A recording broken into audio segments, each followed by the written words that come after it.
জিজ্ঞেস করি আমি আগে একটা কথা বলি।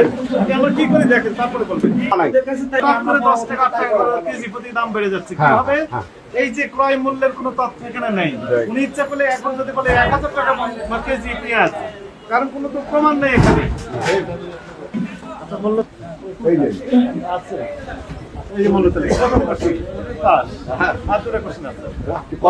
করেন কোনো আপত্তি নেই দেখেন আপনি না থাকলে তো আমি কোনো কথা বলবো না আর থাকলে আমি কথা বলবো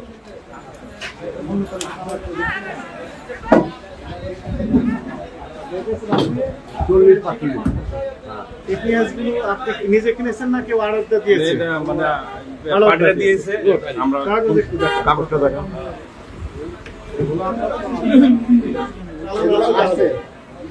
এটা কি মাল দিছে জানা তা এটা মানে কত বস্তা মাল কি আসবে এগুলো লিখে দিয়েছে আর এখানে হাত কোনটা পেঁয়াজ বুঝিয়ে পাইলাম দাম কত দাম কত করে এর ভাড়া দিছে তার দাম নাই কেন দাম দেখা থাকবে না ধরুন না। আপনাকে ওরা এভাবে আমাদেরকে চালান করে দিয়েছে ঠিক আছে যে আপনি দেখেন শুনেন আপনি এখন এই যে আমাদের কথা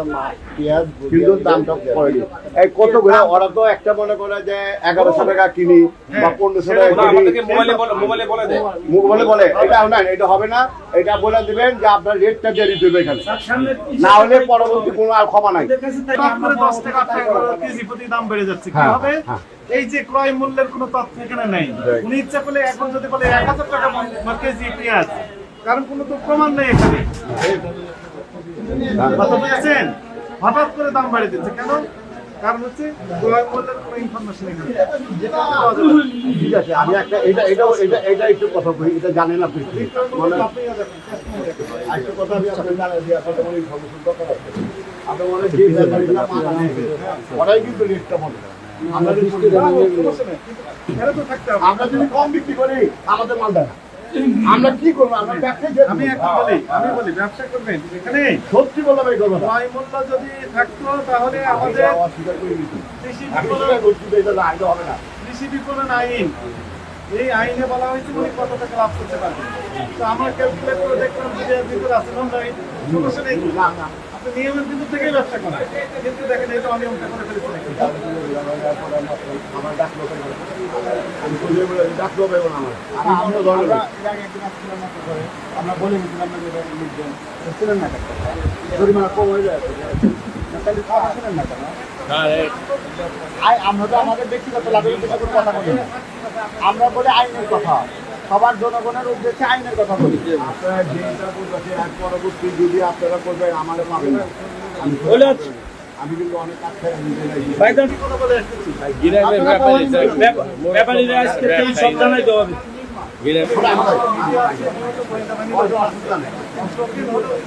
অসুবিধা নেই ভাই ভাই আমার কথা হলো অসুবিধা নাই আবার কথাটা বুঝেন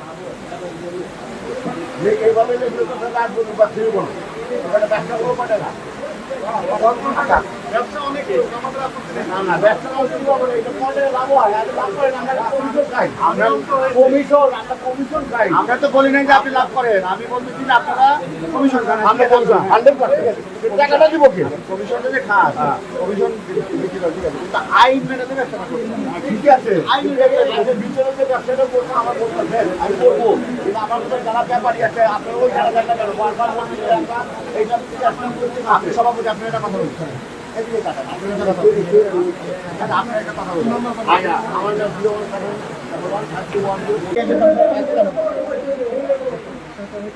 আমরা যে জাতীয় অধিকার সংরক্ষণ অধিদপ্তর নিয়মিত মনিটরিং কার্যক্রম পরিচালনা করে অর্থাৎ ক্রয় মূল্য কত বিক্রয় মূল্য কত তার লাভের অংশ কত এখানে কোনো কারচুপি হচ্ছে কিনা এই বিষয়গুলো মূলত মনিটরিং করে থাকে এবং যদি কোনো রকমের ব্যত্যয় হয় সেই ক্ষেত্রে আইনগত যে ব্যবস্থা আছে এটি নেওয়া হয় তো আমরা এখানে এসে যেটি দেখলাম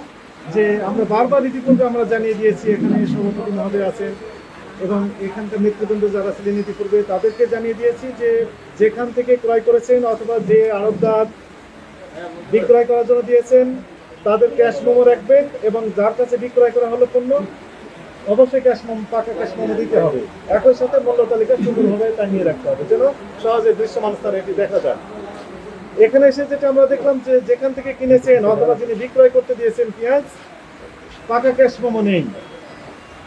হয়তো 30 থেকে 35 বস্তার টাকা ক্যাশ মেমো দেখাতে পারছে, বাকি 200, 250, 300 বস্তার কোনো রেকর্ড নেই। আবার একই হাতের লেখায় একই প্যাড, ওষুধের যে প্যাডগুলো থাকে সেই প্যাডে লেখা, একই হাতের লেখা, তারিখ আলাদা, বাজারের নাম আলাদা, ওনারা দেখাচ্ছেন কাগজ। এগুলো অ্যাকসেপ্টেবল হবে না। এগুলো অনেকটা প্রতারণার সামিল। অর্থাৎ ক্রয় মূল্য যদি হাইড করা যায় তাহলে কি বিক্রয় মূল্য ইচ্ছা মতো লাগিয়ে দেওয়ার একটা আশঙ্কা তৈরি হতে পারে। এখানে ভোক্তারা প্রতারিত হওয়ার আশঙ্কা রয়েছে। এই জন্য আমরা 3 প্রতিষ্ঠানকে একই অপরাধে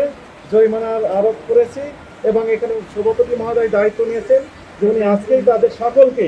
নোটিশ জারি করবেন। আমাদের যে নির্দেশনা ছিল পাকা ক্যাশ মেমো রাখা, পাকা ক্যাশ মেমো দেওয়া এবং মূল্য তালিকা সুন্দরভাবে লটকিয়ে দেওয়া, এটি প্রতিপালন করবেন মর্মে অঙ্গীকার ব্যক্ত করেছেন। আমরা সভাপতি মহোদয়ের প্রতি আস্থা রাখতে চাই। তবে আস্থা রাখার সাথে সাথে একই সাথে আমরা মনিটরিং যে কার্যক্রম, এটি আমাদের হায়ার অথরিটি আমাদের নির্দেশ দিয়েছেন, তাহলে আমরা মনিটরিং কার্যক্রম চালিয়ে যাবো। যেটা জানতে চাচ্ছিলাম, দামটা কেন বাড়ছে? তার মানে অতিরিক্ত মজুদ করে দাম বাড়ানোর কোনো